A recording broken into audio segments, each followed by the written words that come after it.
दिखाना जरा, दिखाओ तो।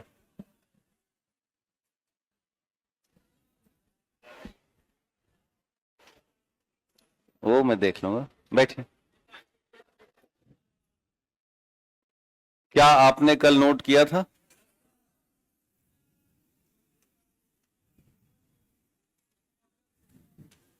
पूरा नहीं है इसीलिए दिखा नहीं रहे थे। और ओपन कौन सा किए? मेन पेज, कि कम से कम। भैया सुबह से शाम तक मैं यही करता हूं। हम चेहरा पढ़ते हैं आदमी का, सुबह 8 बजे से लेके और रात 8 बजे तक, पिछले 10 साल से मैं आपका चेहरे देख रहा हूं, समझे? इतना अपनी पत्नी का ना देखा मैं, सही बता रहे हैं, है ना? तो अब मैं आपको बता नहीं सकता, कॉपी दिखाना। हाँ, कनवा लाल कर देंगे तुम्हारा हम, समझे? बैठो। ऐसे आ गए हो? अच्छा, बैग लेके। तो बैग तुम क्यों लेकर कॉपी नहीं लाए? तो क्या मसाला लाए हो उसमें? बोतल के लिए बैग लेके आया है चलिए, क्या नाम भैया? अरे भैया असगर महाराज, ऐसे कैसे होगा? कॉपी लेके आएगा ना। ठीक, आपका पूरा है भैया? ठीक है, इधर थोड़ा जरा कॉपी दिखाना तो। न, इन्होंने पूरा कर रखा है, इसलिए सबसे लास्ट में ओपन किए हैं। लेकिन आगे भी हो सकता है लूप होल हो नहीं, आगे ठीक है। ठीक, नाइस। आपने भी लिख रखा है, बहुत शानदार।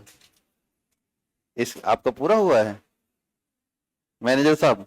आपका पूरा है हाँ? अच्छा अच्छा, 2-3 पेज बचे हैं आपका, नहीं पूरा? काहे नहीं पूरा हुआ है? बहुत सारा लिखने को था, इतना लिख नहीं पा रहे थे। कह रही बहुत सारा लिखने को था तो हो नहीं पा रहा है। आपने लिखा है, बहुत शानदार। चलिए, तो ध्यान देना, आज भी लगभग कार्यक्रम वैसा ही है जैसा कल हुआ था, लेकिन केवल यही है, इसके बाद अब फिर मिलेगा बीमारी में, तो उसके बाद फिर हम आ जाएंगे राइटिंग वाले पर। सर जो नोट करने को बोले थे वो सारा लिख लिए हैं, जो नहीं लिखा है उसको ब्लॉक कर दो। अच्छा अच्छा, अंश हमारे भैया हैं, और सर मैनेजमेंट वाले आपके जैसे जाने से पहले क्लास ऑफ कर देते हैं प्लीज। ऐसा क्या करते हो भाई? मेरे जाने के बाद क्लास ऑफ किया करो। अब नहीं करेंगे भैया, समझा दिया, धमका भी दिया, है ना? तो हाँ सर, 2-3 पेज बाकी है, चलिए कोई नहीं। तो आज हम बातचीत करेंगे इस वाले मुद्दे पर, और इसमें थोड़ा मैथमेटिकल मामला है, 2-2 4 जोड़ना होता है। तो पहले हड्डी वाला समझ लेते हैं कि है क्या कहानी है। ध्यान देना कि हमने रक्त परिसंचरण तंत्र या ब्लड सर्कुलेशन सिस्टम में ये देखा था कि जो मोटी हड्डियां हैं इनमें येलो और रेड बोन मैरो होता है, और इसी बोन मैरो के आधार पर ब्लड का निर्माण हो रहा है। खैर वो एक नॉर्मल कॉन्सेप्ट है, थोड़ा सा हम यहां समझते हैं। एक टॉपिक था ऊतक या टिश्यू,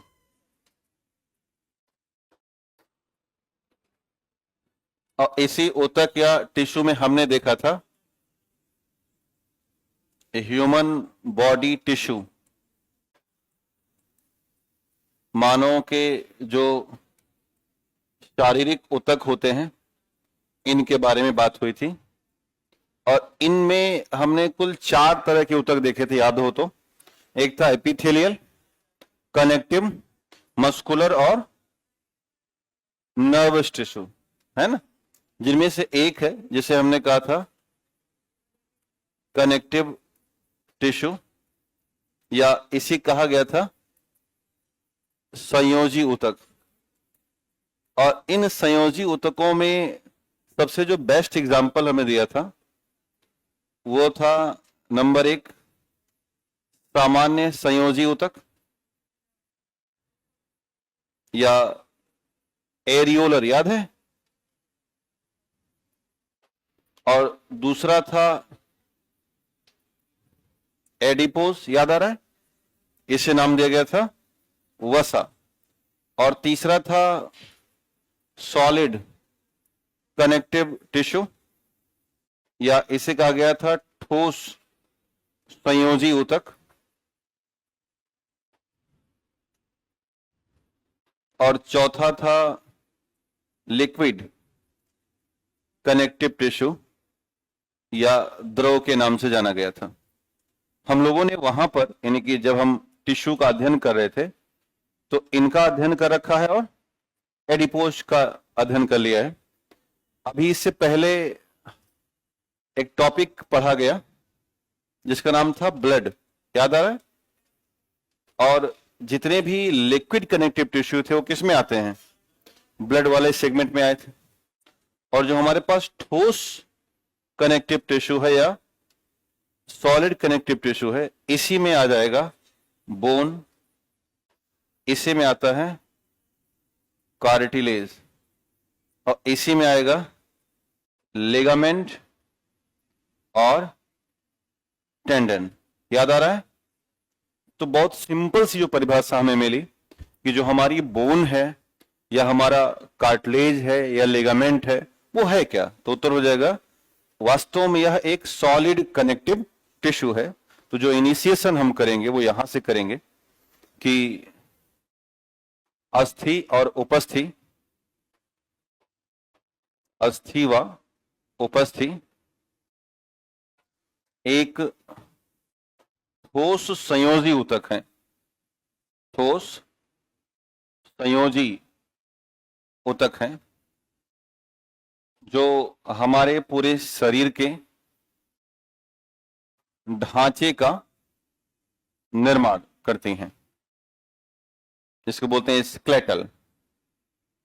तो एक इनिशिएशन ये हो गया कि bone, cartilage and ligament etc are the solid connective tissue made our skeletal.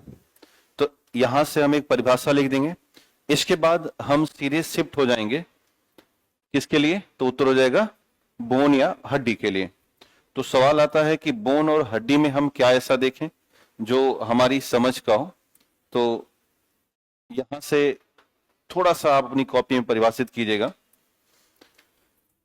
कि बोन यानी कि अस्थि,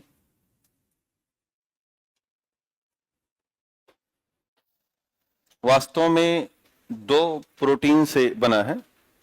लिखना नहीं है, वो आदत पड़ी है बोलने के लिए ना कि लिखिएगा, केवल यहां पर ध्यान देना है, घर जाके ही लिखना है।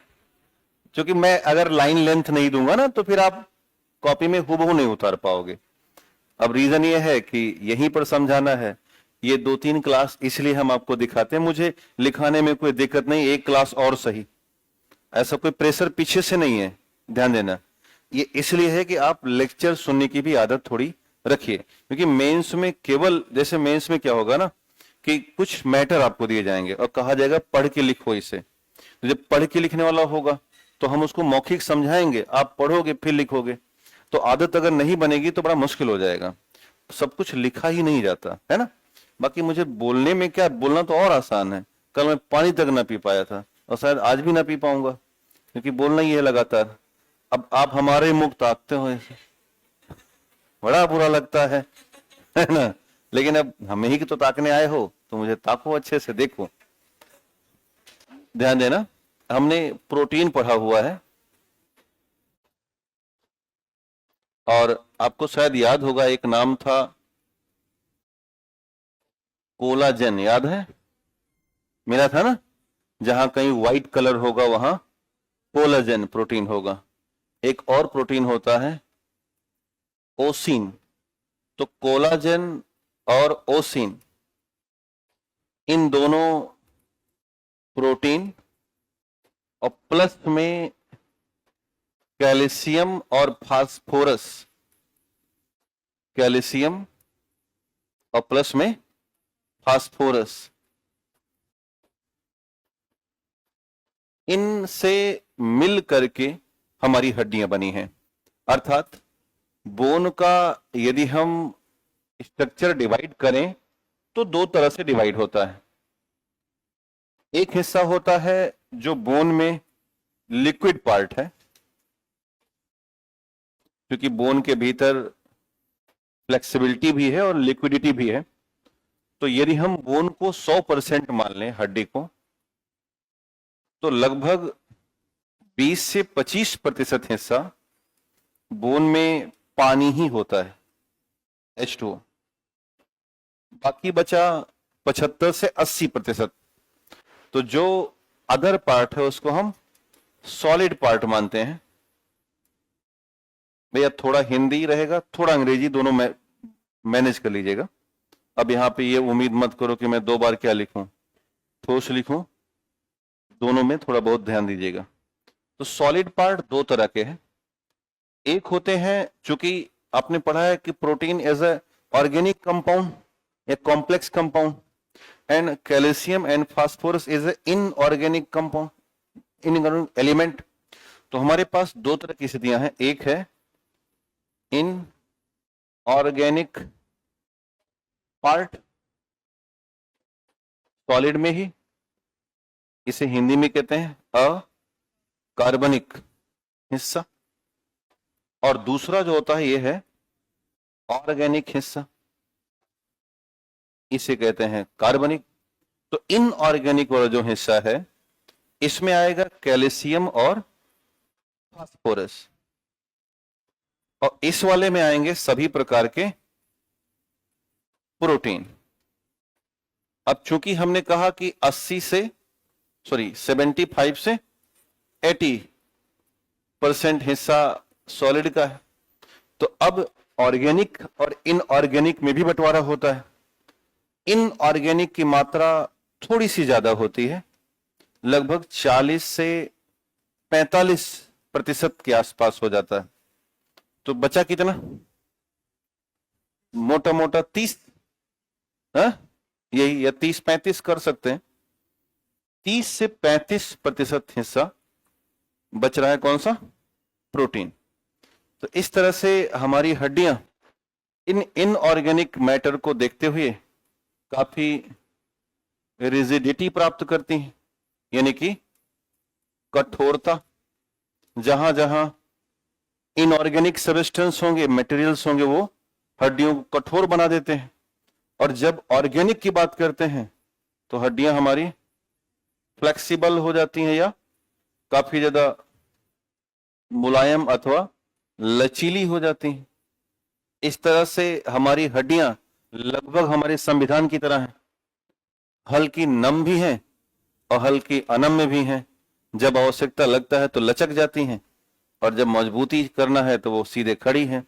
यदि इनमें थोड़ा बहुत डिसबैलेंसिंग होती है तो आपको याद होगा हमने ऑस्टियोमैलेशिया और ऑस्टियोपेरोसिस पढ़ा। क्या आप पढ़े हो कि नहीं पढ़े हो? विटामिन डी के दौरान मैंने बता रखा है कि ये ऑस्टियोमैलेशिया होता और ये ऑस्टियोपेरोसिस। ऑस्टियोमैलेशिया मतलब कैल्शियम और फास्फोरस कम हो जाएगा और हड्डियां बहुत लचीली हो जाएंगी, क्योंकि ये ज्यादा हो जाएगा ना फिर। और ऑस्टियोपेरोसिस मतलब कैल्शियम बहुत ज्यादा हो जाएगा, हड्डियां बहुत टाइट हो जाएंगी, जरा सा कुछ होगा तड़ाक से टूट जाएंगी। तो इनका बैलेंस खराब होना हड्डियों के लिए बहुत मुश्किल काम है। यानी हड्डियां नम्य भी हैं और अनम्य भी हैं, फ्लेक्सिबल भी हैं और रिजिड हैं। और दोनों का रीजन क्या हो गया? इनऑर्गेनिक और ऑर्गेनिक पदार्थों का होना।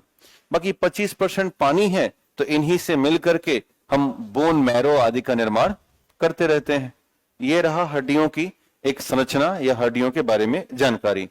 अब ध्यान देना कि हड्डियों में कुछ फैक्ट भी पूछे जाते हैं, जैसे नवजात शिशु में हड्डियों की संख्या 300 से 305 होती है। इसका बड़ा रीजन है कि कुछ बड़ी हड्डियां, जैसे हमारे पास जो रीढ़ की हड्डी है, तो रीढ़ की हड्डी हमारे पास 26 होती है, नवजात में 33 के आसपास हो जाती हैं। तो जब हम छोटे होते हैं तो हड्डियां खंडों में बटी होती हैं, और जब हम बड़े होने लगते हैं तो आपसी वो जुड़ करके एक बन जाती हैं। इसलिए नवजात में हड्डियों की संख्या ज्यादा। जैसे हमारे पास जो कूल्हे की हड्डियां हैं, है ना, जिसे हम बोलते हैं प्लेबिक ग्रिडल, तो अब ये एक तरीके से ऐसी हड्डियां हैं जिनको हम एक मानते हैं, लेकिन नवजात में वो 6 होती हैं। तो अब 6 का मतलब भाई एक कहाँ 6, तो काफी ज्यादा हो गई। इस तरह से बहुत सारी हड्डियां बटी रहती हैं, अतः इनमें हड्डियों की संख्या ज्यादा होती है। और एडल्ट में कितनी होती है? 206। लॉन्गेस्ट, हैवीएस्ट और स्ट्रॉन्गेस्ट बोन कौन सी है? नंबर 1 पर फीमर है, नंबर 2 पर टिबिया है और नंबर 3 पर फिबुला है। देखो, फीमर दुनिया को पता होता है, नंबर 2 पूछ लेगा तो फंस जाएगा आदमी। आजकल जो एग्जाम है ना, वो बदमाशी करने शुरू कर दिया है। वो कहेगा क्रम बताओ ऊपर से नीचे का, तो आप फीमर, टिबिया और फिबुला, इस तरह सबसे अच्छी फीमर, अभी देख लीजिए कहां पे फीमर है। फीमर ये वाली है ना, ये तो जानते हो सबको। टिबिया और फिबुला ढूंढ लिया जाएगा। स्मॉलेस्ट बोन कौन सी है? स्टेपस है, कान के बीच में होती है। और वीकेस्ट बोन कौन सी है? यहाँ पे है।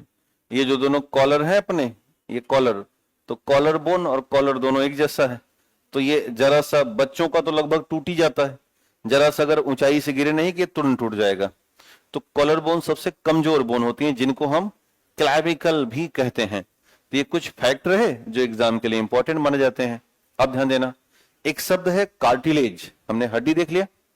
दूसरा ध्यान देना, ये है कार्टिलेज। कार्टिलेज भी एक तरह से संयोजी ऊतक ही है, यानी कि कनेक्टिव टिश्यू है। और ये भी कैसा होता है? सॉलिड, ठोस होता है। बस अंतर क्या है इसमें कि यहां पर जो प्रोटीन होता है वो होता है कॉन्ड्रिन प्रोटीन। और दूसरी बात, कैल्शियम और फास्फोरस या तो होते नहीं, आइदर अब्सेंट है, या वो बहुत ट्रेस अमाउंट में है, यानी या तो वो बहुत कम मात्रा में होते हैं, यानी कि या तो ये अब्सेंट है या तो ये ट्रेस है बहुत ज्यादा। अब आप देखिए जरा कि एक हिस्सा जिसका नाम है प्रोटीन वो उपस्थित है, यानी कि फ्लेक्सिबिलिटी प्रॉपर है, बट कैल्शियम और फास्फोरस अब्सेंट हो गया, यानी कि रिजिडिटी गायब हो गई। अतः ये मुलायम होते हैं अथवा लचीले होते हैं, मुलायम या लचीले होते हैं, परंतु इनमें उतनी कठोरता नहीं होती, ये गायब हो जाती है। इसलिए जहां कार्टिलेज होंगे, जैसे ये कान का हिस्सा, ये पूरा कान का जो ईयर पिन्ना है, ये किससे बना है? कार्टिलेज से। Upper part of our nose पढ़ा है ना आपने जस्ट भी पढ़ा, तो ये हिस्सा दब रहा है क्योंकि क्या है? ये कार्टिलेज। रीजन कि ये कैल्शियम और फास्फोरस उतना नहीं रखा जितना हमारी हड्डियां रखी थी। क्लियर हो रहा है ना? तो ये हो गया कार्टिलेज का केमिकल कंडीशन। अब थोड़ा और आगे बढ़े तो दो और शब्द आता है, लिगामेंट और टेंडन। वास्तव में लिगामेंट और टेंडन सपोर्टिंग पार्ट होते हैं किसके? यानी कि इन्हें हम एक सहायक भाग मानते हैं। और सपोर्ट किसको करते हैं? बोन को भी करते हैं और प्लस में कार्टिलेज दोनों करते हैं, यानी कि अस्थि व उपस्थि को सहायता प्रदान करना इनका काम है। और यदि हम इनको देखें, ये तो पहला पॉइंट हो गया, यदि हम देखें कि ये प्राकृतिक तौर पर कैसे हैं, तो इनकी भी नेचर या प्रकृति वही है जो सबकी है। इन्हें भी हम क्या कहते हैं? संयोजी ऊतक ही कहते हैं या कनेक्टिव टिश्यू कहते हैं। और ये भी कैसे होते हैं? ठोस होते हैं। अब ये दो जगह पाए जाते हैं। टेंडन जो होंगे ये अटैच करते हैं मसल टू बोन, यानी कि मांसपेशी व हड्डी, इनके बीच में जो कनेक्शन हो रहा है ये होता है टेंडन के द्वारा। और लिगामेंट जो होते हैं ये बोन से बोन को कनेक्ट करते हैं। तो जहां पर बोन का ज्वाइंट होगा, बस यही एग्जाम में आएगा, जहां पर बोन का ज्वाइंट है वहां लिगामेंट, कनेक्टिव टिश्यू, और जहां पर बोन और मसल्स हैं वहां पर टेंडन कनेक्टिव टिश्यू। और आपने पढ़ा है कि मसल और स्किन के लिए कौन सा है, एरियोलर, पढ़ा है ना। मसल और स्किन चिपकाना है तो एरियोलर, मसल और बोन चिपकाना है तो टेंडन, और बोन को चिपकाना है तो लिगामेंट काम करता है। आगे बढ़ते हैं। ध्यान देना कि आपसे पूछ सकते हैं कि functional and structure of human skeletal system, इसे कहते हैं कंकाल तंत्र का की कार्य प्रणाली। देखा जाए कि आखिर ये करता क्या होगा। ध्यान देना, पहला तो बॉडी को हमारे संरचना दे रहा है। भाई अगर ये हड्डियां ना हो या हमारे अंदर से हड्डियां निकाल ली जाए तो बचेगा क्या, मांस और त्वचा, तो नीचे गिर जाएंगे हम लोग सब। तुलना करो तो संरचना अगर बनी है तो यहीं से बनी है। कोमल अंगों जैसे ब्रेन, लंग्स और हार्ट को प्रोटेक्शन प्रोवाइड करते हैं, सुरक्षा। अब यहाँ पे वो रिप्स ना हो, पसलियां, और अंदर में हृदय बैठा हुआ है, कोई हवा से गिर जाएगा नीचे। अब यहाँ पे खोपड़ी ना हो तो अंदर में ब्रेन है, ये इतना जो कठोर बनाया गया है इसको, कई बार ये खुद ही टूट जाता है, इसलिए हेलमेट लगाना पड़ता है। फिर भी एक अब यहाँ थोड़ी कोई हेलमेट लगा के बैठा है, हम और आप दोनों लोग नॉर्मली पढ़ा रहे हैं क्योंकि एक सुरक्षा तो लगा ही है। आवश्यकता पड़ने पर कैल्शियम और फास्फोरस का पोषण देते हैं, जो कि हमारी जो हड्डियां होती हैं उनमें व्यापक मात्रा में कैल्शियम है, तो जरूरत लगी तो किसको दे देंगे ये कि भाई आपके अंदर कम लग रहा है, लो हमसे ले लो। यानी हड्डियां न्यूट्रिशन प्रोवाइड भी करती हैं, सुनने में मदद कर रही हैं। कैसे, आपको पता है कि हमारे कान में हड्डी है ना, और कौन सी है, स्टेपस।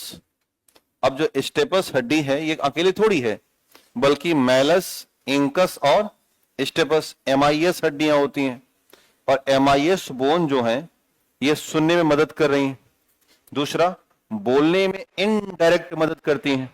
ये कैसे, हमारी जो टंग होती है ये एक हड्डी पे रखी गई है यहां पे, जिसका नाम है हाइड। क्या नाम है, हाइड बोन। भाई हड्डी, ये टंग जमी कहां से है, कहीं तो बेस होगा ना इसका, तो नीचे जहां से आ रही है वो वहीं पे एक हड्डी लगा दी गई है, जिससे हमारी टंग को हमेशा बेस मिलता रहे। अब अगर हड्डी नहीं होती तो जो जीभ घुमा लेते हो चारों तरफ, घुमाना बड़ा मुश्किल होता। तो सुनना और बोलना, और प्लस में न्यूट्रिशन, मूवमेंट और लोकोमोशन, यानी गति और गमन में हम चाहें तो मूवमेंट कर सकते हैं और हम चाहें तो लोकोमोट हो सकते हैं। क्यों, क्योंकि हड्डियां हमारी काम कर रही हैं। रक्त कोशिकाओं के निर्माण में बोन मैरो, पढ़ा है ना, आरबीसी, डब्ल्यूबीसी और प्लेटलेट्स के निर्माण।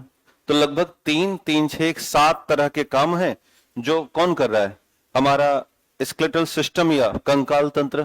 Provide structure to our body, protection of soft organ like brain, lungs and heart, provide nutrition of calcium and phosphorus when required, help in hearing indirectly and speaking, helpful in movement and locomotion, produce RBC, WBC and platelets with the help of bone marrow, and bone marrow is the part of our bone।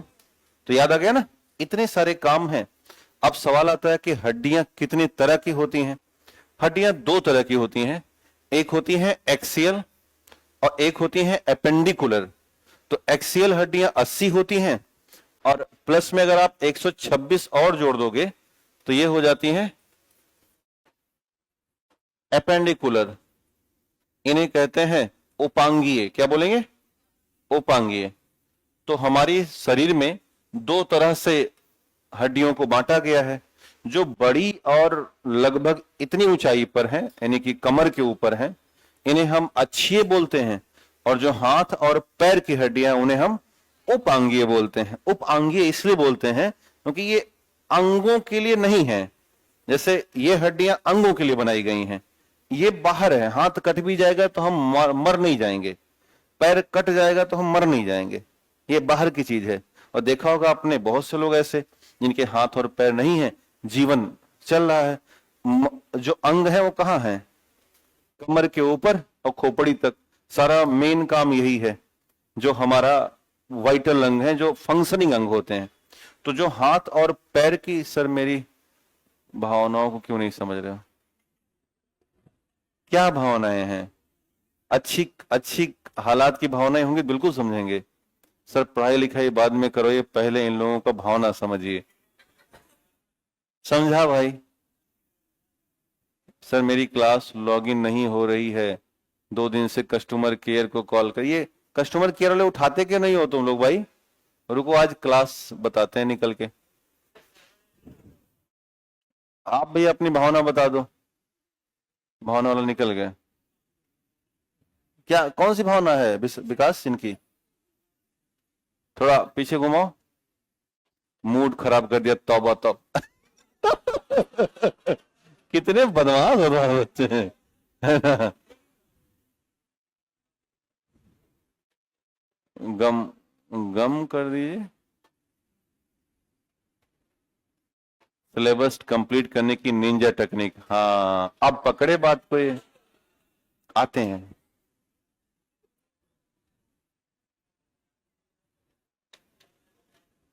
चलो हो गया ना, हटा। तो ध्यान देना, 2 तरह की हड्डी, एक 80 नंबर की और एक 126। तो जो सबसे ऊपर वाली हड्डियां हैं ये मेन है, इनको हम 80 पे रखेंगे। आप भी कम थोड़ी ना हो, ठीक। और जो हाथ और पैर की हैं वो एपेंडिकुलर हो गई। अब अच्छी में ना 4 तरह की हड्डियां हैं, एक खोपड़ी वाली, एक रीढ़ की हड्डी, एक पसलियां और एक अष्टनम। खोपड़ी, पीछे रीढ़ की हड्डी, आगे पसलियां और सबसे आगे वाला अष्टनम। खोपड़ी में टोटल 29, इन्हें हम 28 प्लस 1 मानते हैं।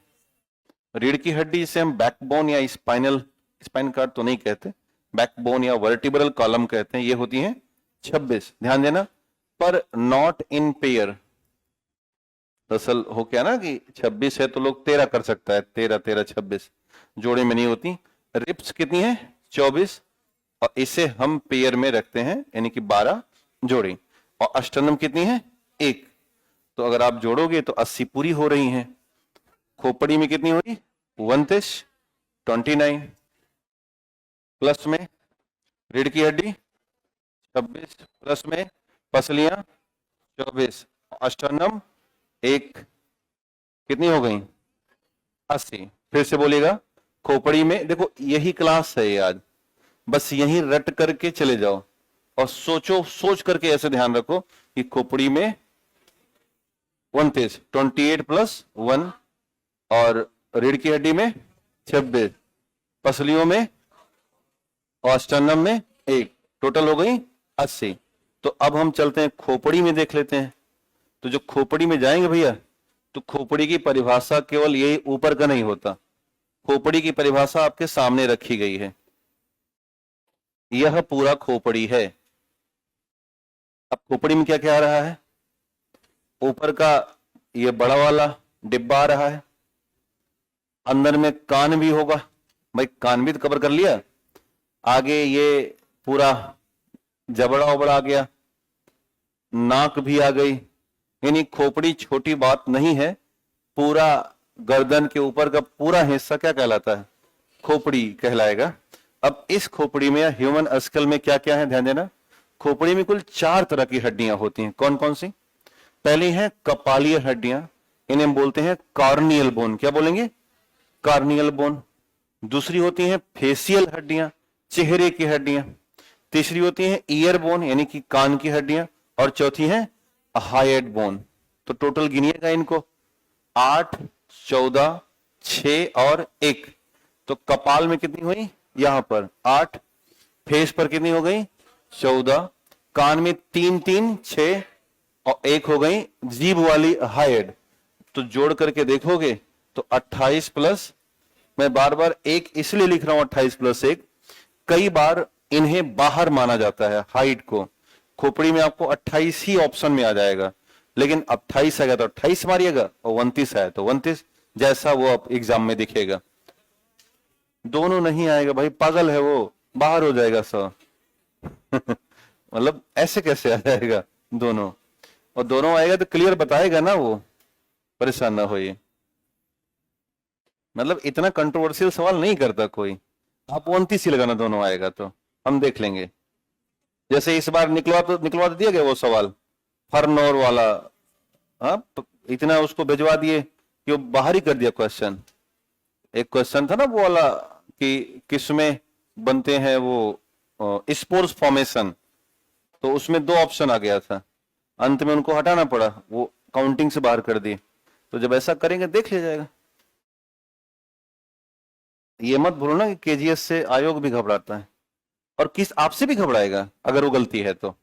बाद में विंडो आता है ना उनका कि आप हमें आपत्ति दीजिए, और अगर जेन्युइन आपत्ति है तो उठाते हैं, हटा लेते हैं, सामने सबके है ना, ऐसा कोई बहुत बड़ा मुद्दा नहीं है। खैर, तो खोपड़ी में कौन कौन सी है, अब देखो यहाँ पे कलर दिखाया गया है। ऑसिपिटल पढ़ा है आपने? अच्छा, आपने अभी वो नहीं पढ़ा है, ब्रेन नहीं पढ़ा, ठीक।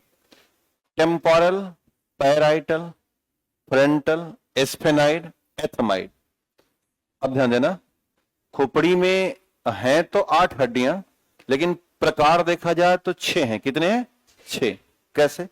जो पीछे वाला है वो ऑसिपिटल है, थोड़ा बीच वाले में जाएंगे तो पैराइटल है, कान के पास है टेम्पोरल, जो माथे के पास है ये फ्रंटल। अब ध्यान देना, अंदर में 2 हैं, गुलाबी रंग वाले एस्फेनाइड, और थोड़ा आगे आएंगे तो एथमाइड। तो अब अगर इनका काउंटिंग करें तो हो गई 8। क्यों? क्योंकि जो बीच वाली है टेम्पोरल और पैराइटल, कौन सी? टेम्पोरल और पैराइटल, ये हो गई है 2-2। बाकी कौन? आगे वाली फ्रंटल, पीछे वाली ऑसिपिटल, 1-1, और अंदर में एथमाइड और एस्फेनाइड कितनी है? 1-1। तो हो गई कितनी? 8। फेशियल में कितनी है? 14। कान में 6, हाइड में 1। और देखते हैं, अब इन्हें याद कीजिएगा, वही बात अंग्रेजी में है। कॉर्नियल 8, फेशियल 14, अकुलर बोन या कान की हड्डियां 6, हाइड हड्डियां 1। अब फेशियल को फिर से याद करो, वो हो गया ना आपकी 8, याद हो जाएगा। फिर से ध्यान देना, occipital 1, temporal 2, parietal 2, frontal 1, sphenoid, ethmoid, total कितनी हुई? 8। ध्यान देना, वो आता है मिलान करने वाला कि कौन ज्यादा कौन कम। तो ध्यान यही रखना है कि पैराइटल और टेम्पोरल जो बीच वाली हैं यहां पर, और ये पीछे वाला, ये बड़ी हैं, और बाकी आगे पीछे वाली छोटी हैं, और अंदर वाली दोनों कैसी हैं? छोटी हैं। तो आगे पीछे 1-1, बीच वाली 2-2, तो हो गई 2-2 4, 2 6, और अंदर में 2 एथमाइड और एस्फेनाइड, तो कितना हो गया? 8 हड्डियां हो गई। अब ध्यान देना, फेशियल में टोटल कितनी है? 14। अब फेशियल में 14 नहीं याद करने हैं, जिन्हें हम बता रहे हैं उन्हीं को ध्यान रखिएगा। देखो, ये गुलाबी रंग, सॉरी कौन सा रंग है? बैगनी रंग। बैगनी रंग का नीचे वाला हिस्सा दिख रहा है, ये है मैंडिबल। क्या नाम है? मैंडिबल। तो सबसे पहले ध्यान देना है, निचला जबड़ा, लोअर जॉ, और निचला जबड़ा कहलाता है मैंडिबल, और ये संख्या कितनी है? 1। यानी निचला जबड़ा एक ही हिस्से में है, बटा नहीं है। अब देखना, पीला पीला दिख रहा है, यहां से देखो विभाजन हो गया ना, ये आधा हो गया। तो ऊपर का जबड़ा जो येलो कलर में है ये बट गया, एक इधर से और एक ये, और इसका नाम है मैक्सिला। क्या नाम है? मैक्सिला। तो नंबर 2 हो गया निचला जबड़ा।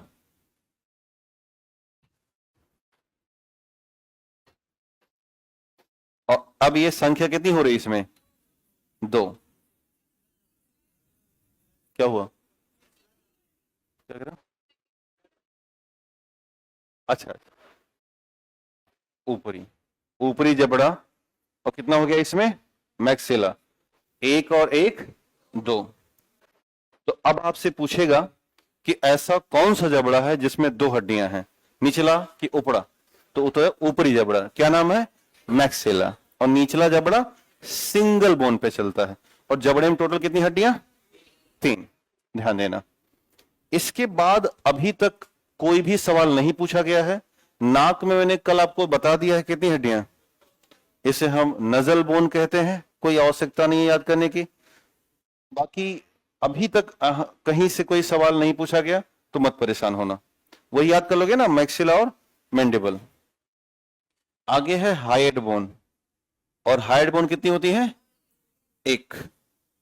क्या दिख रही है? जस्ट जीभ के नीचे बैकअप दे रही है ना, यहीं से ऐसे जीभ आती है, दिख गया?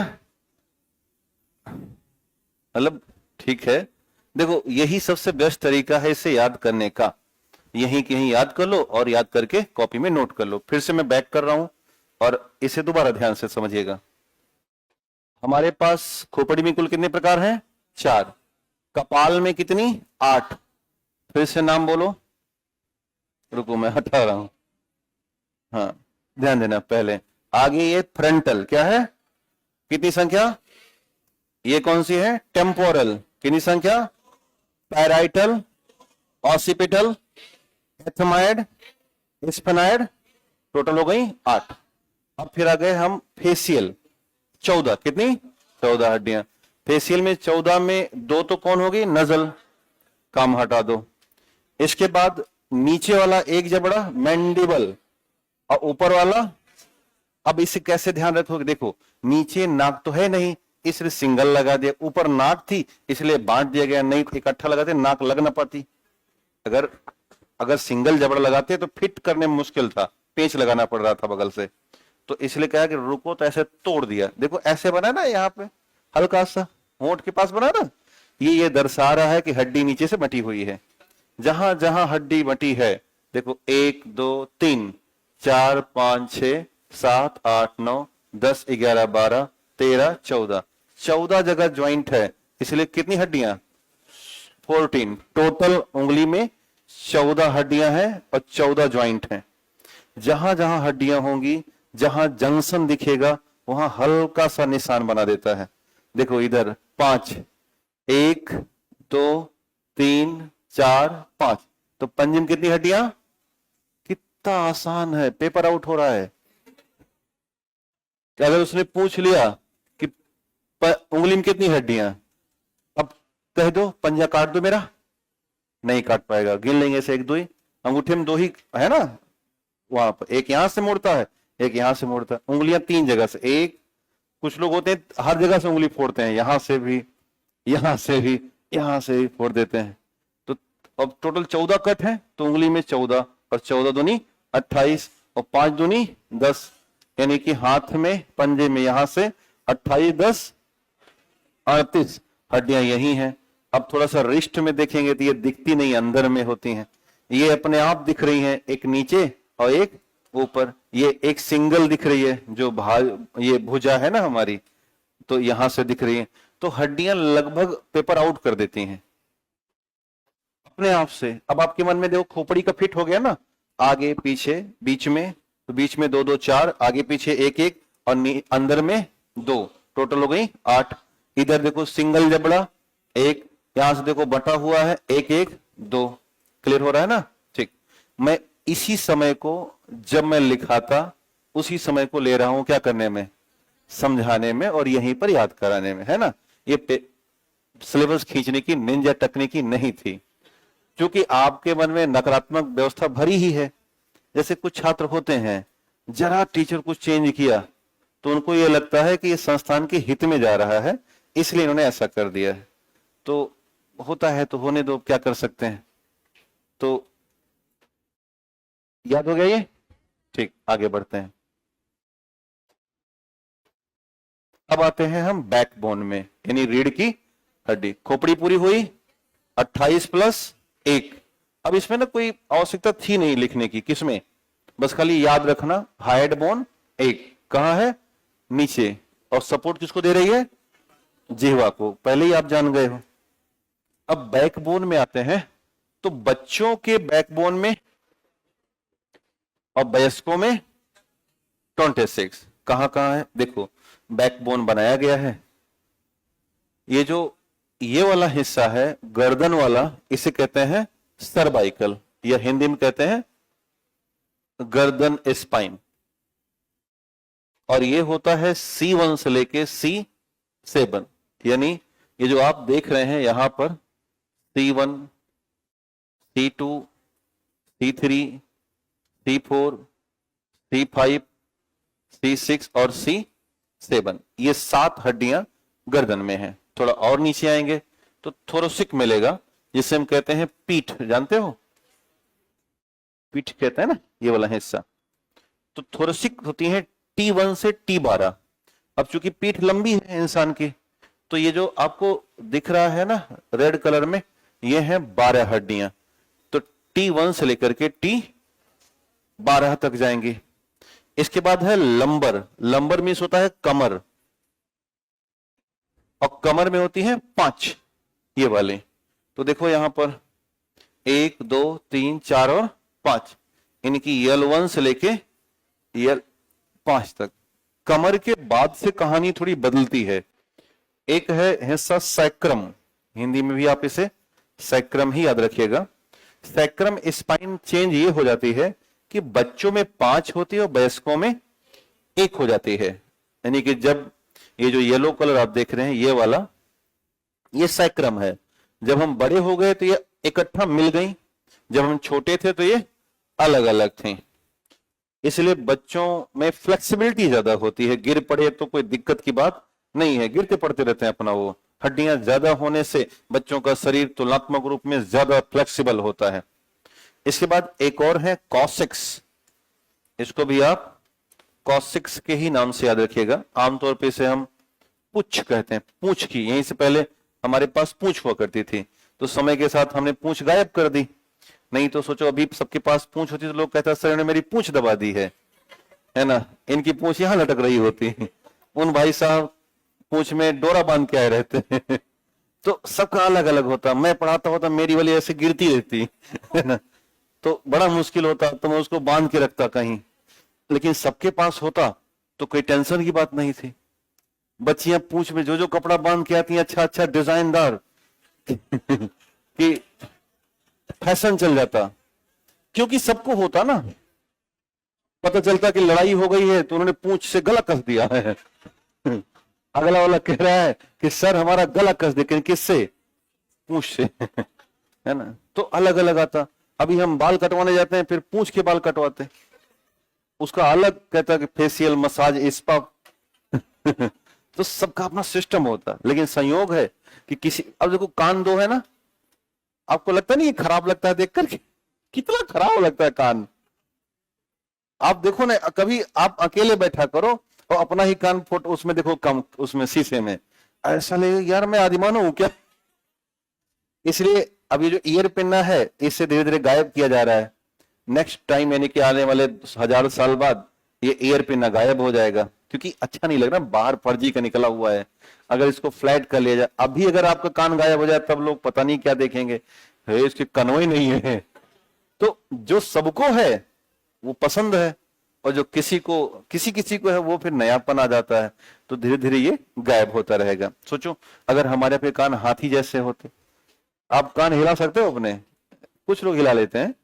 और हाथी क्या करते हैं, अपने कान से पूरा, मक्खी बैठ रही है, अगर बड़ा कान होता, सो रहे हैं, कान से मार दिए।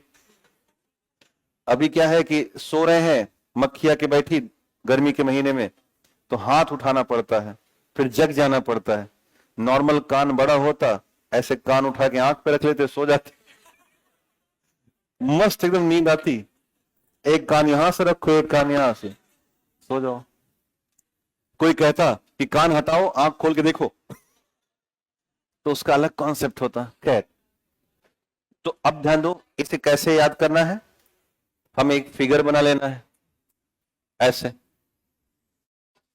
और ये है cervical C1, C2, C3, C4, C5, C6 और C7। टोटल कितना हो गया? 7। इसके बाद है T1, T2, T3, ऐसे ना, और T4, T5, T6। भाई हमारा खत्म हो जाएगा, रुको इसको बड़ा करना पड़ेगा। ये लो, अब बढ़ जाएगा ना। 7, 8, 9, 10, 11 और ज्यादा छोटा नहीं कर दिया हड्डियां। इसके बाद है लंबर, कितने हैं? 5। L1, L2, L3, L4 और L5। अब वो कहां जाएंगी? सैक्रम और कॉसेक्स।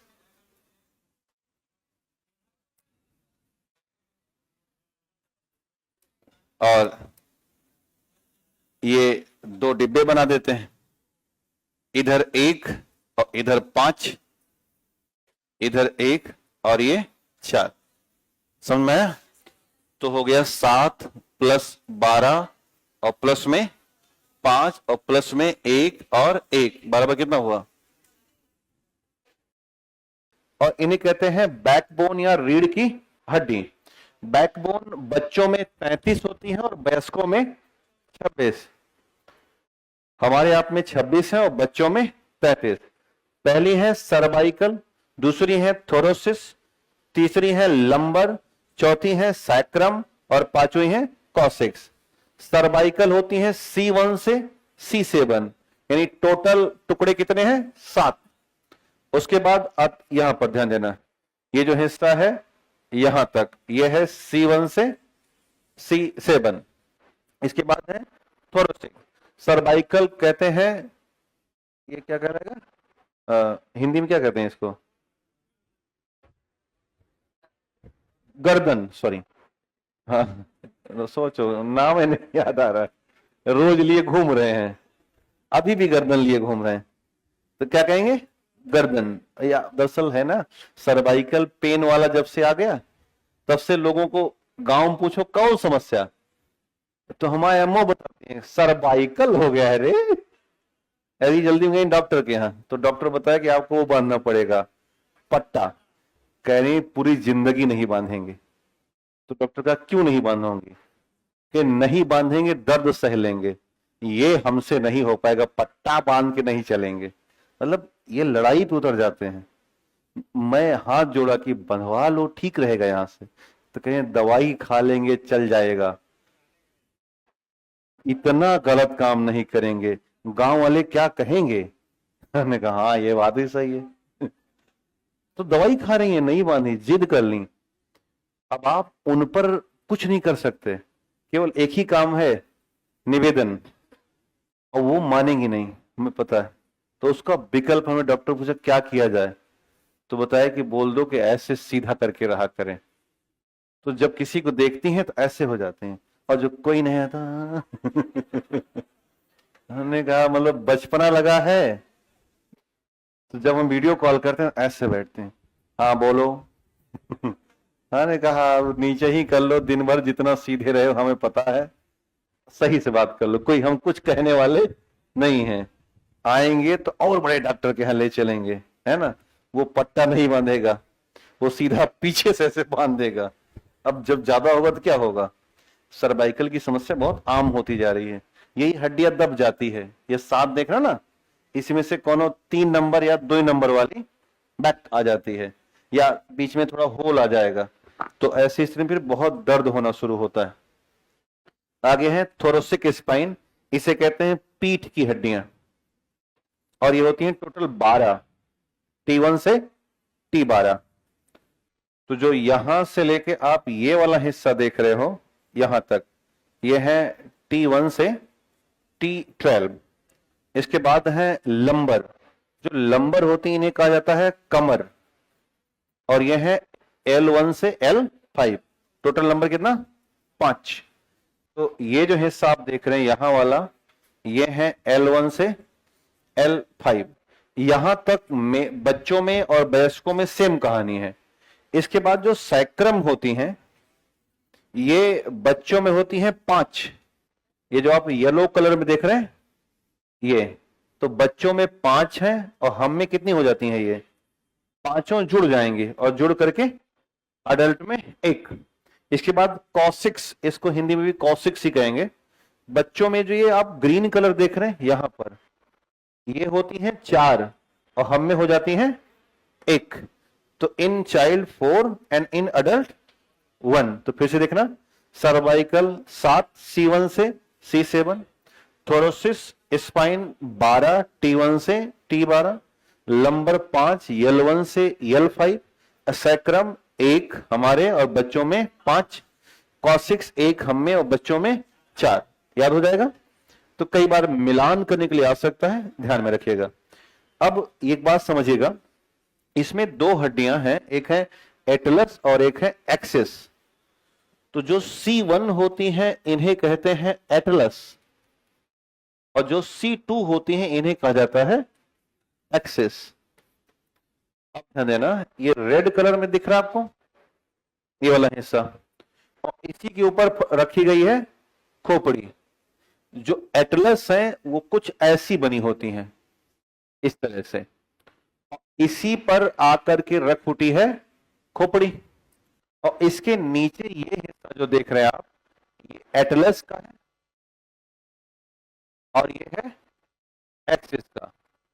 तो एटलस पर खोपड़ी रखी गई है और एक्सिस इसे मूव कर रही है, तो हम 180 पे ले जाते हैं इसे, यहां और फिर यहां, ये लेके जा रहे हैं 180 पे ले जाओगे। और जब आप यहां से कमर से मूव करोगे तो हम 270 देख सकते हैं, यहां से मूव कर रहे हैं, ये भी और कमर भी, ये दिशा।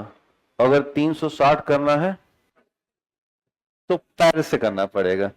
तो हमारे पास 3 फ्रंट मूवमेंट है। तो डायरेक्टली हम, जैसे कोई जा रहा है तो ऐसे देखते हैं, है ना, कि मुड़ के देखता है ना आदमी, और देखना है क्लियर, ऐसे हो जाते हैं, पैर से बैलेंस कर रहे हैं। तो ये हमारा मूवमेंट है, ध्यान देना। एटलस खोपड़ी का बेस है, खोपड़ी का आधार है, एक्सिस है मूवमेंट पॉइंट। इनके नंबर कौन कौन से हैं? C1 और C2। ये बात आगे लिखी गई है।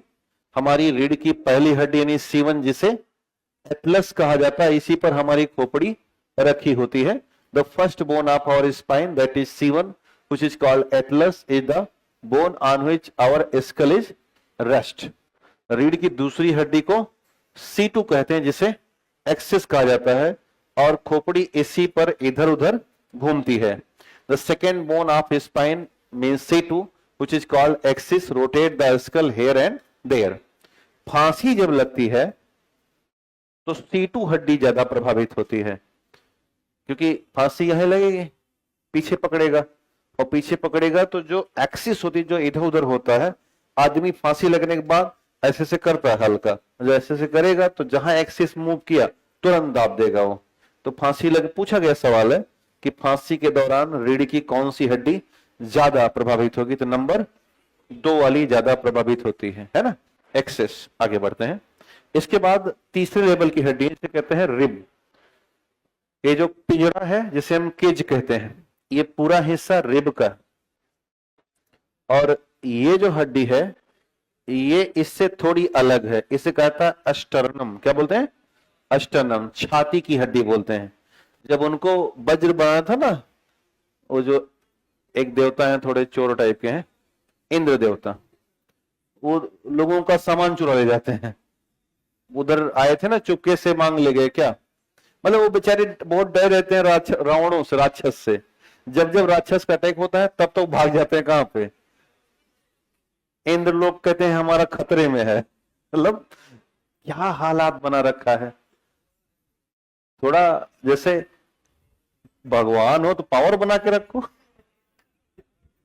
खैर, ये दरअसल ऐसे चेंज होता रहता है। जैसे हमारे वर्तमान के देवता इंद्र उतने पावर में नहीं है।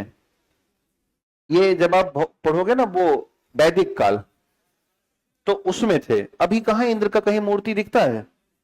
अभी वर्तमान के हनुमान जी हैं, शंकर भगवान, शिव, पार्वती, गणेश, दुर्गा जी, काली माता।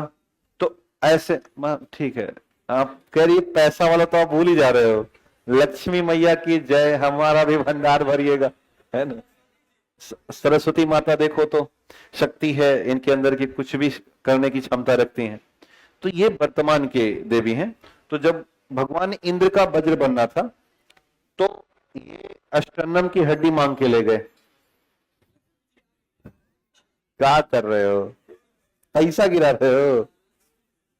पहले हमारे घर पे एक मूर्ति थी, मतलब फोटो, तो उसमें लक्ष्मी जी ऐसे थी और इसी से ऐसे पैसा गिर रहा था। मैं पागला टाइप का कई बार वहां जाके बैठ जाता था कि स्कूल जा रहे हैं कुछ दे दो। घर वाले बड़ा जुल्म करते थे हमारे ऊपर। ये महीने में एक आध बार होता था तो 5-5 रुपए दे दिए, हाँ, मतलब खर्चे के नाम पे। तो 5 रुपए में क्या होने वाला है? 4 बजते बजते बहुत भूख लग जाती है, क्योंकि जो घर से खाना मिलता है वो कैसा मिलता है आप जान ही रहे हो।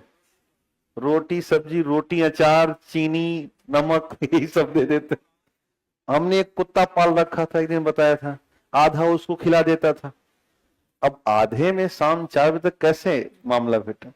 वो तो भला हो मामा उमा का कुछ दे देते थे रास्ते में, या उधर से लौटो तो चुपके से रखे रहो, तो 1-2 रुपए का बिस्कुट खरीद लो, तब 2 रुपए का पाल ले आता था। अभी पता नहीं आता कि नहीं आता।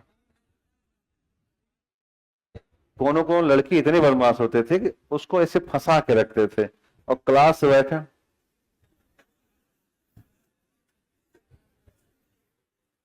अब हम पूछे क्या फंसाए हो? बिस्कुट ज्यादा लिए थे क्या?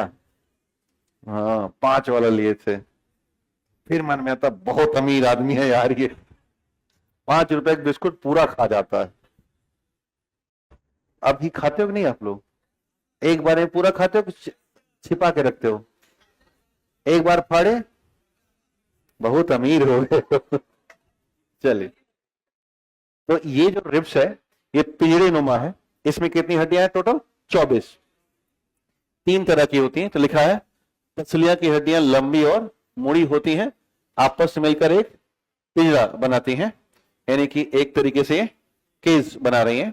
इनका मुख्य कार्य हमारे फेफड़ों और हृदय को सुरक्षा देना। Main function to provide protection to our lungs and heart. The total number of 24 और 12 पेयर, कुल संख्या 24 या 12 जोड़ी होती है।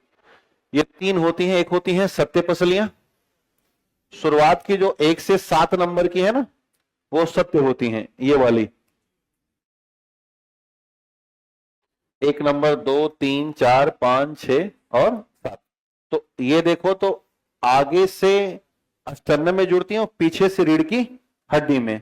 जिन पसलियों का आगे भी ज्वाइंट हो और पीछे भी ज्वाइंट हो उन्हें हम सत्य कहेंगे, और जो पीछे जुड़ रही हो लेकिन आगे से अपने ऊपर वाली से जुड़ जा रही हैं ऐसे ऐसे, ये असत्य हैं। और जो ये 2 दिख रही हैं, पीछे तो जुड़ रही हैं और आगे खाली हैं, इन्हें बोलते हैं गोरिल्ला या तैरती हुई। सबसे पीछे वाली हैं 11 नंबर और 12 नंबर की। तो 3 तरह की पसलियां मिलेंगी, सत्य, असत्य और गोरिल्ला। तो सत्य है आगे अष्टन्नम से जुड़ती हैं और पीछे रीढ़ की हड्डी से। इनकी संख्या है 7 जोड़ी, 1, 2, 3, 4, 5, 6 और 7वीं जोड़ी तक सत्य पसलियां पाई जाती हैं। इसके बाद है असत्य। ये पसलियां पीछे रीढ़ की हड्डी से जुड़ती हैं और आगे अपने से ऊपर वाली से। Back and are connected to the rib and them are in front. Their number is 8, 9 and 10th pair. और उसके बाद सबसे लास्ट में है तैरती हुई पसलियां। ये पसलियां पीछे रीढ़ की हड्डी से जुड़ी हैं और आगे स्वतंत्र रहती हैं, है ना, यानी कि सामने इंडिपेंडेंट है। और इनकी संख्या होती है 11 और 12। यही नंबर पूछेंगे, नंबर याद रखिएगा, 1 से 7, 8, 9, 10, 11 और 12। 1 से 7 दोनों तरफ से जुड़ी हैं और 8, 9, 10 पीछे जुड़ी हैं, आगे से अपने से ऊपर वाली पर। 11, 12 पीछे तो जुड़ी हैं, आगे फ्री हैं। इसके बाद लास्ट आ गया अष्टांगम। तो जो ये वाला हिस्सा है इतना, इसे कहा जाएगा अष्टांगम। यह लंबी, मजबूत और सीधी हड्डी होती है जो छाती के बीचों बीच मौजूद है और रीढ़ की हड्डियों के पिंजरे बनाने में मदद करती है। इसके बाद हमारे पास दूसरी जो हड्डियां आती हैं वो होती हैं एपेंडिकुलर या उपांगीय।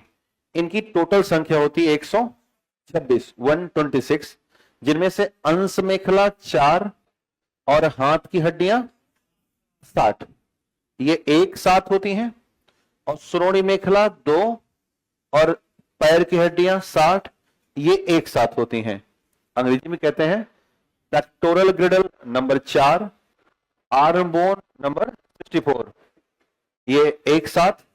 प्लेबिक ग्रिडल 2 और लेग बोन नंबर 60, ये एक साथ होती हैं। यानी कि यहां से जो हिस्सा आप देख रहे हैं ये है अंश मेखला, और अंश मेखला के बाद ये जो हिस्सा आता है ये आता है हाथ की हड्डियां। जो जांग के पास हड्डियां होती हैं श्रोणि मेखला, और जो पैर जहां से होगा उसे बोलेंगे पैर की हड्डियां।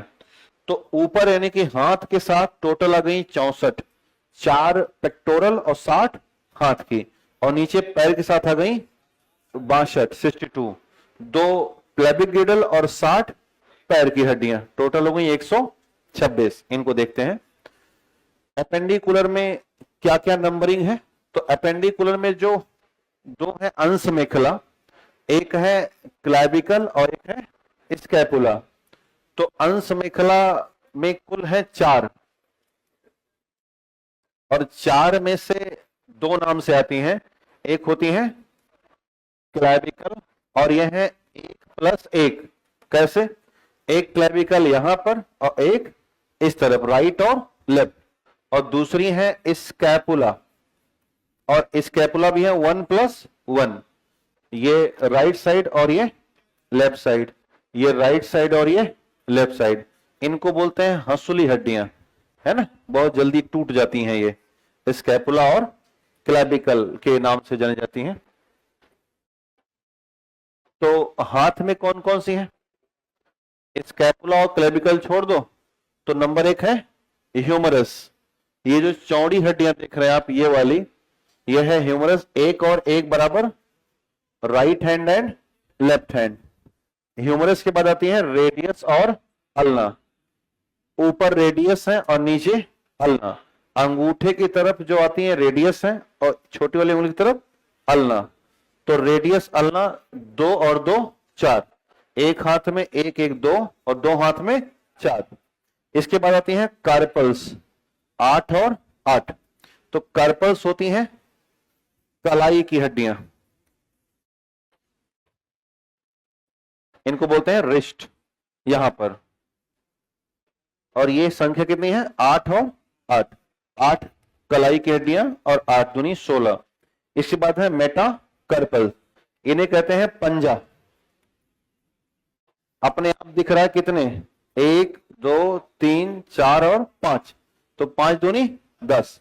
और फैलेंजेज इन्हें बोलते हैं उंगली।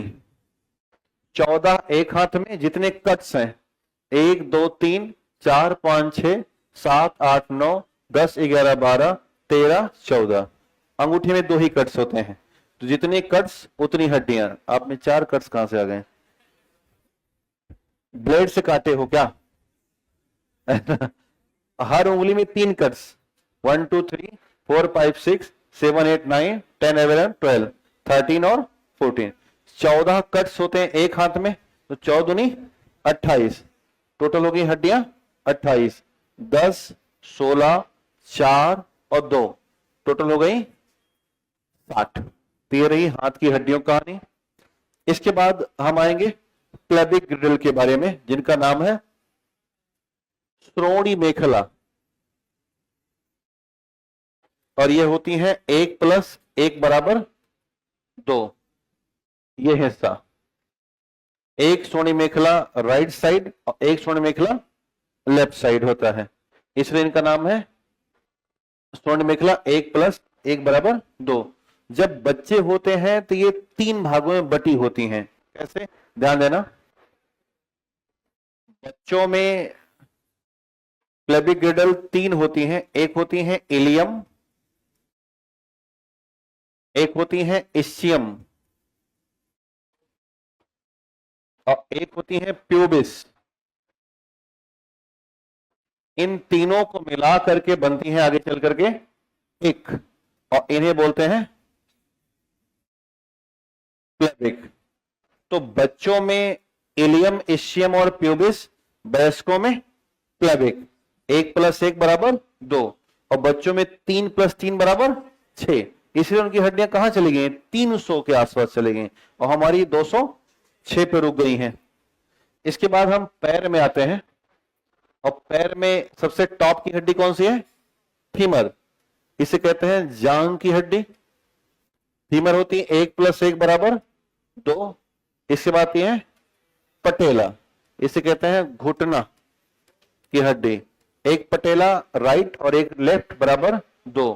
फिर आता है टिबिया और फिबुला। नाम टिबिया हिंदी में भी लिखना है, फिबुला हिंदी में भी लिखना है, और ये है 2 बराबर 4। फिर आती है टार्सल, और टार्सल को बोलते हैं टखना। 7+7, जो वहां पर 8 थी वहां पर यहां कितनी हो गई हैं?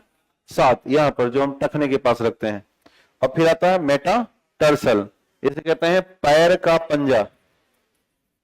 पैर का पंजा, तो 5+5, और फिर फैलेंजेज यानी कि उंगली। 14 और 14 बराबर 28, टोटल हो गए 60। तो इस तरह से हमारे पास 126 हड्डियों का टोटल बंटवारा था। इसके अलावा हमारे पास हड्डियों के ज्वाइंट या जोड़ भी होते हैं। अब हमें थोड़ा बोन ज्वाइंट समझना है, उसके बाद फिर हम नए टॉपिक की तरफ चलेंगे। हड्डियां जहां पर होती हैं वहां हमें अस्थि संधियां मिलती हैं, क्योंकि हमारा जो बॉडी है वो बहुत ही फ्लेक्सिबल है, लचीला है, और अगर ज्वाइंट नहीं होंगे तो हम उतना सही से कार्य प्रणाली का जो क्रियान्वयन है उसे कर नहीं पाएंगे, इंप्लीमेंट नहीं कर पाएंगे। अब पता चला कुछ नीचे गिर गया, रीढ़ की हड्डी में अगर इतना ज्वाइंट ना हो तो एकदम सीधा खड़ी की रहे, तो अब कुछ उठाना है तो पहले गिरना पड़ेगा।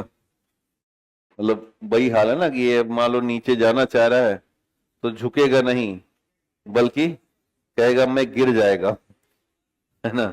झुकना नहीं, सीधे गिर जाना है। इसलिए हमें फ्लेक्सिबिलिटी प्रदान की गई।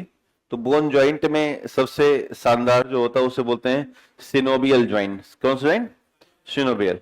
तो बहुत सारे ऐसे सिनोवियल फ्लूइड या मेम्ब्रेन पाए जाते हैं जो दो हड्डियों के बीच में होते हैं। तो सबसे टॉप क्लास का ज्वाइंट है उसे कहा जाएगा सिनोवियल ज्वाइंट। इनमें 4-5 ज्वाइंट पाए जाते हैं, जैसे gliding joint, pivot, hinge, ball and socket, है ना, या सैडल। तो इतने सारे ज्वाइंट हैं जो सिनोवियल पॉइंट में माने जाते हैं। हिंदी में भी आपको यही याद रखना है, सिनोवियल, और अंग्रेजी में भी क्या रखना है? सिनोवियल। तो सबसे प्रमुख जो हड्डी हमारे बॉडी का ज्वाइंट है वो कौन सा है? सिनोवियल। तो यहां पर एक पॉइंट लिख दीजिएगा हिंदी में कि सबसे प्रमुख अस्थि संधि,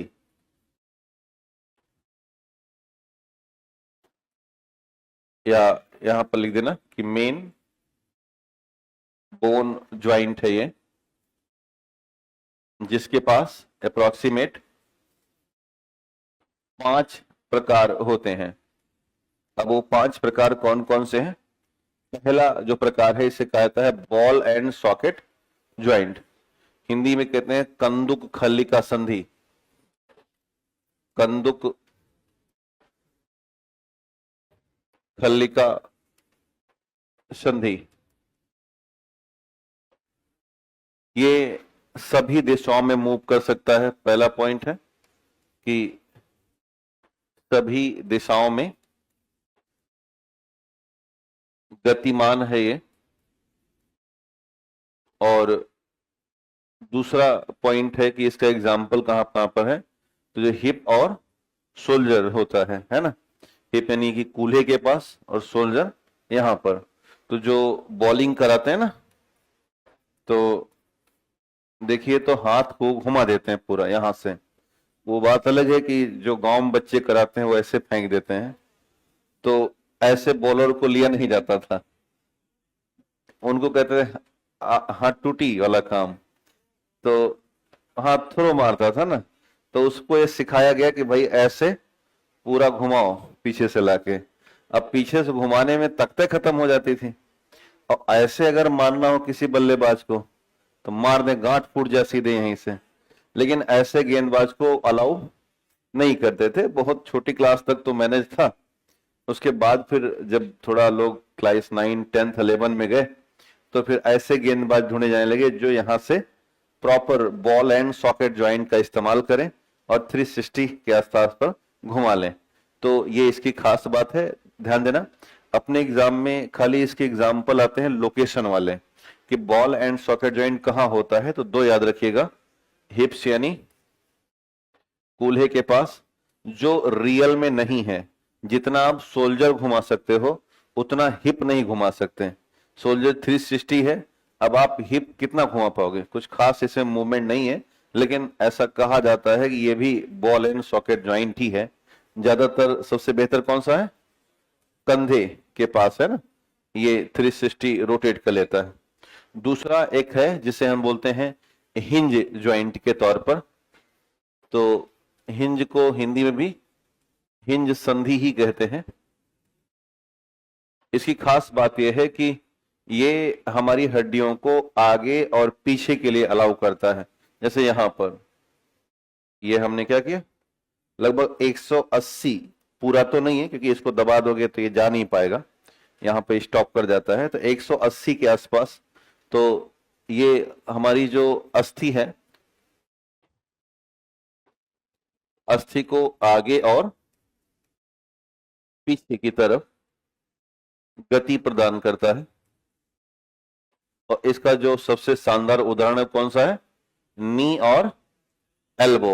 एल्बो कहां पर होते हैं, ये अब एल्बो तो सबको पता है, अक्सर इनका सबका टूटता रहता है, सचिन तेंदुलकर का टूटा है कई बार। और नी है घुटने वाला। तो एक एल्बो को हिंदी में क्या कहते हैं, कोहनी कहते हैं, कोहनी। और नी को कहते हैं घुटना। तो ये दोनों, हाँ घुटने भी शायद यही हो रहा है, आगे और पीछे, बैकवर्ड और फॉरवर्ड करने की क्षमता रखते हैं। तो ये हिंज जॉइंट हो जाएगा। आगे है हिंज के बाद पाइवोट।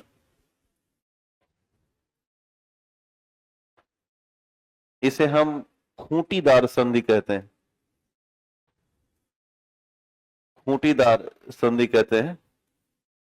और ये एक प्रकार से एक्सिस की तरह वर्क करती है, वर्क एज ए एक्सिस। और ये पूरा हेड और रोटेशन प्रोवाइड कराती है, यानी कि सिर को घुमाने में मदद करती है।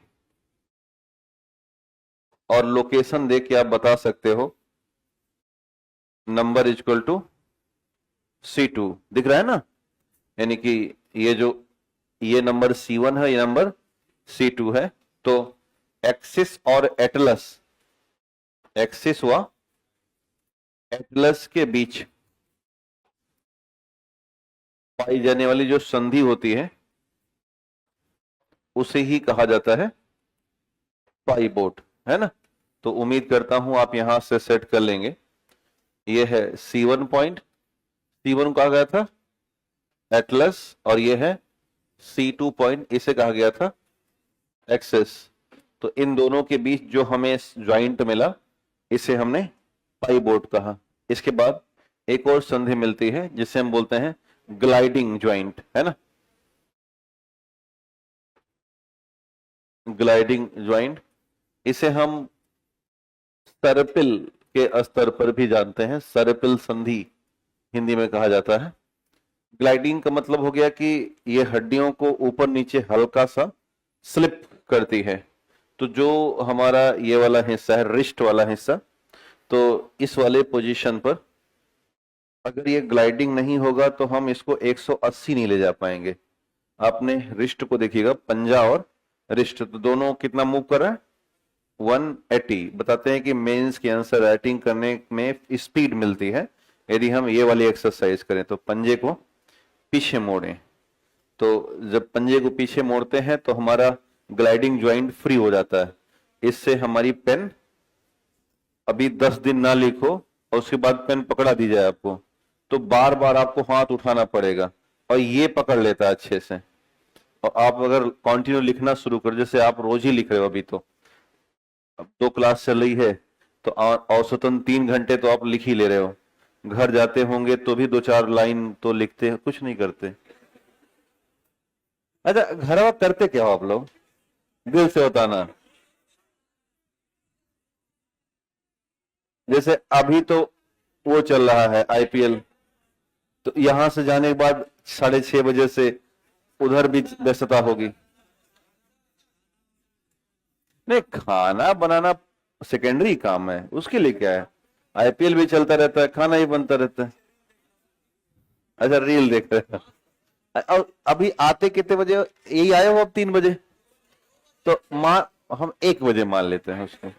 दो छोड़ो, हम 1 मान लेते हैं कि 1 बजे से आप डिस्टर्ब होना। डिस्टर्ब क्या है, आयो काम से ना। मोटा मोटा सुबह 7 बजे तो जगी जाते होगे? नहीं जग रहे हो? और 7 बजे से लेके दोपहर 12 बजे तक सोचो, अगर ये 5 घंटे हैं, इस 5 घंटे में अगर आप पढ़ना चाहो ना, तूफान ला सकते हो।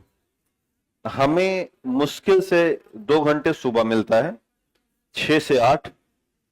6 बजे हम एग्जैक्ट बैठ जाते हैं पढ़ने, क्योंकि नहीं बैठेंगे तो दिन भर का मामला मुश्किल में पड़ जाएगा। बिना पढ़े हम पढ़ा नहीं सकते, खासकर जब मेंस चल रही है तो पढ़ना पड़ेगा। और रात में 10 बजे खाली होते हैं, घर वालों की ये बोल करके अब हम सोने जा रहे हैं। जब वो जान जाते हैं कि 10-10:30 बजे हम सोने जाए, उनकी नजर हम सोने जाते हैं, तो लेकिन हम सोते नहीं हैं। फिर व्हाट्सएप बंद करेंगे, और उसके बाद 10:30 से रात 2 बजे तक पढ़ते हैं। कारण कि नहीं पढ़ेंगे तो सुबह कैसे काम चलेगा। पुराना काम नहीं आता, पुराना खाली यही काम आता है, कहाँ? बायोलॉजी में, फिजिक्स में, या बहुत खींचा तो केमिस्ट्री में। पर हमारे पास इस समय 3 मेंस की बैच है, और ये हमारा जो विषय है वो बहुत डायनेमिक है। कोई भी ऐसी चीज नहीं है जो बदल नहीं जाती 6 महीने में, तो इसलिए बड़ा काम करना पड़ता है। तो जब 5 घंटे हम निकाल ले रहे हैं, जो कि हम पैसा कमाने के लिए प्रयास करते हैं, तो आप तो भाई पैसा और पावर दोनों के लिए कर रहे हो। पैसा भी मिलेगा आपको और पावर भी मिलेगी, और घर परिवार वाले अलग से खुश रहेंगे। हमारे घर वाले जानते हैं कि हम ट्यूशन पढ़ाते हैं। नहीं नहीं, वो तो मिल ही जाएगा। तो अगर सुबह, एक हमारा दोस्त था, उसने अपने पूरे जीवन काल एक काम किया कि वो 7 बजे पढ़ने बैठा और 10 बजे उठा। और वो हमेशा यही करता था, सुबह 7 बजे बैठ जाए और 10 बजे उठ जाता था। लेकिन इन 3 घंटा वो जम के काम करता था। बाद में डीआरडीओ में हो वो। तो मैंने उससे एक बात सीखी कि जब आप सुबह के 3 घंटा निकाल लेते हो, तो पूरा दिन फिर तनाव नहीं आता। इधर क्या ना, खाना बनाने में बहुत समय लग जाता है ना। डब्बा में मसाला रखे हो, अब मसाला खोलने के उसी के लिए खड़े हैं दबा, तो थोड़ा आपको तो खाना नहीं बनाना पड़ता होगा।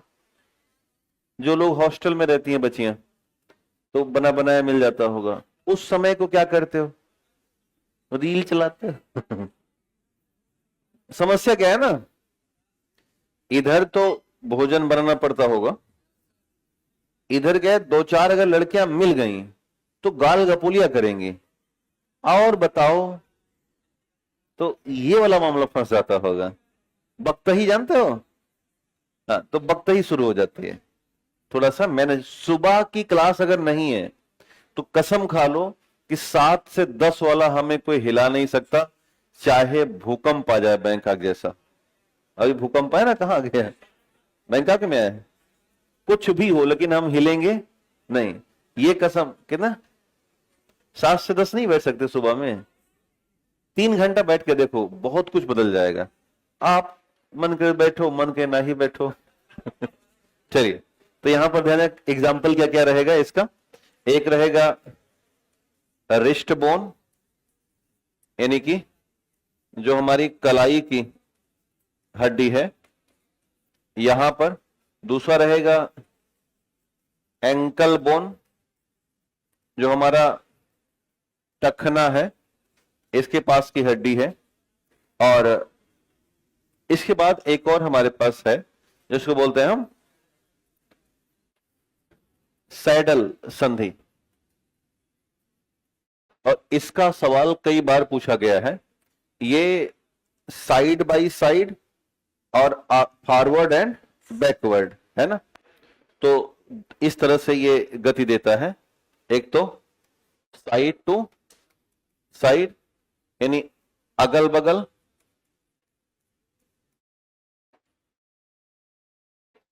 और आगे और पीछे, आगे व पीछे की गति देता है। और इसका एग्जाम्पल है हमारा अंगूठा। यहां पर जो ये ज्वाइंट पाया जाएगा अंगूठे के पास, ये सैडल ज्वाइंट होता है। तो फिर से ध्यान देना, हमारे पास कुल 5 सिनोवियल ज्वाइंट दिखे। पहला दिखा बॉल एंड सॉकेट ज्वाइंट, कहां कहां, हिप एंड शोल्डर। दूसरा हिंज पे कहां मिला, एल्बो एंड नी। फिर मिला pivot C1 and C2, axis and atlas. Gliding मिल गया रिस्ट और एंकल, और सैडल मिल गया अंगूठे के पास। एक और होता है जिसे बोलते हैं cartilaginous joint between spine and between ribs. जो हमारी रीढ़ की हड्डियां होती हैं, जैसे हम लोगों ने कल पढ़ा था कि टोटल कितनी है, 26। C1 से लेकर के C7 याद है, और फिर T1 से लेकर के T12 तक, फिर L1 से लेके L5 तक, और सैक्रम और कॉक्सिक्स करके हड्डियां थी। इन हड्डियों का जैसे एक पीस देख रहे हो, ये गुटका है, इसके बाद ये उपस्थि होती हैं कार्टिलेज। तो जब हम इन दोनों के बीच देखेंगे, यानी कि रीढ़ की हड्डी के साथ, और साथ ही साथ यही कहानी होती है रिब्स के पास, यानी कि पसली। तो इन दोनों में बीचों बीच में पाई जाती है उपस्थि, और इन्हीं उपस्थियों से बनती है संधि। इसे कहा जाता है कार्टिलेज ज्वाइंट। तो ध्यान रखिएगा, 2 जगह कार्टिलेज ज्वाइंट मिलेगा, एक मिलेगा रीढ़ की हड्डी में और दूसरा मिलेगा पसली में। ये 2 तरह से होती हैं। एक होती हैं सिम्फेसिस। थोड़ी सी सिम्फेसिस याद रखिएगा, जब बच्चे छोटे होते हैं तो सिम्फेसिस मिल जाता है श्रोणि मेखला में। हम में आप में सिम्फेसिस नहीं होता, हम में आप में होता है सिनकार्डोसिस। कौन सा हो जाएगा, सिनकार्डोसिस। तो इन्हें जो कार्टिलेजिनियस है इनको कहा जाएगा सिनकार्डोसिस। हमें इससे मतलब नहीं है क्योंकि ये हमारे अंदर लगभग समाप्त हो जाती हैं। तो अब याद रखिएगा, सिनकार्डोसिस कहां कहां मिली, रीढ़ की हड्डी और पसली में, यानी कि उपस्थियों के ज्वाइंट 2 जगह मिले, रीढ़ की हड्डी और पसली में। इसे भी नोट कर लीजिएगा। ये वही बातें हैं जो पहले बताया गया। कुछ बीमारियां हैं, इसे देख लेते हैं। एक बीमारी है पेगट डिजीज, इसे कहते हैं पेगट। इस बीमारी में नई कोशिकाओं और ऊतकों का निर्माण बंद हो जाता है, पुराने ऊतकों का रिप्लेसमेंट नहीं हो पाता। खासकर खोपड़ी और रीढ़ की जो हड्डी है वो प्रभावित होती है, और पैर की हड्डी प्रभावित होती है। तो इसे बोलेंगे हम पेगट। एक और होता है अर्थराइटिस, नाम सुना होगा। तो अर्थराइटिस में जो सिम्टम्स है वो है इन्फ्लेमेशन बिटवीन बोन ज्वाइंट। जो अस्थि संधियां होती हैं इनके बीच में सूजन आना, ये समस्या कहलाती है अर्थराइटिस। अब ये 2-3 तरह का है। सबसे कॉमन जो अर्थराइटिस है उसका ही सिम्टम्स मैंने बताया, इसे हम ऑस्टियो अर्थराइटिस कहते हैं। एक और होता है रूमेटॉइड अर्थराइटिस। ये जो रूमेटॉइड अर्थराइटिस होता है इसमें हमारा जो प्रतिरक्षा तंत्र है, इम्यून सिस्टम, ये बहुत एंटी हो जाता है, यानी कि हमारे खिलाफ काम करना शुरू कर देता है। तो जब रूमेटाइड अर्थराइटिस हुआ होता है तो ज्यादा खतरा होता है, क्योंकि ऐसी स्थिति में फिर सूजन बॉडी में बढ़ जाएगी, उसको भी बहुत थकान रहती रहेगी, और फिर जुकाम बुखार हमेशा बना रहेगा। मतलब बॉडी का जो इम्यून सिस्टम हो धीरे धीरे वीक होता चला जाता है। तो ये ऐसी स्थिति में फिर उसको जीवन काल दवाई चलानी पड़ती है, क्योंकि इसका कोई खास इलाज अर्थराइटिस का अभी तक है नहीं। एक ही इलाज है और वो इतना खतरनाक है जिसे हम एस्टेरॉइड दवाओं के तौर पर मानते हैं।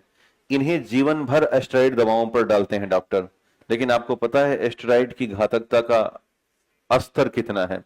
इसलिए ऐसे मरीजों को बीच बीच में दवाएं रोक दी जाती हैं। जैसे साल भर चली, 6 महीना चली, 2-3 महीना डॉक्टर कहेगा अब थोड़ा बिना दवा के रहो। फिर जब बहुत हालात खराब हो जाती है तो फिर दवा पे इनको चला देते हैं। तो इसलिए ईश्वर ना करें कि कभी रूमेटाइड अर्थराइटिस हो। नॉर्मल अर्थराइटिस है तो दवाओं से, अगर शुरुआती अर्थराइटिस होता है, दवाओं से और एक्सरसाइज से ठीक हो सकता है। इस बीमारी का ठीक होने का एक ही तरीका है कि आप अपनी दिनचर्या में बदलाव लाइए, और दूसरा, बहुत ज्यादा घुटनों पर जोर मत दीजिए। जैसे अभी हम लोग क्या है कि घुटनों के बल बैठ जाते हैं या बहुत चल जाते हैं, इनके साथ क्या है कि नी रिप्लेसमेंट की स्थिति आ जाएगी। अगर ये ज्यादा उकड़ू मुकड़ू बैठना जानते हो, ऐसे बैठ जाना घुटनों के बल, तो पूरी बॉडी का वेट घुटने पे आ जाता है। तो ये इनके लिए बहुत घातक होता है। अगर हम उन्हें सलाह दें कि भाई आप घुटने का इस्तेमाल करें ही ना, जब बैठना हो तो थोड़ा ऊंचाई पर स्टूल ले लें और उस पर बैठ करके अपना जीवन काल चलाएं, तो मैंने देखा है कि 15-20 साल तक घुटने का रिप्लेसमेंट करना नहीं पड़ता।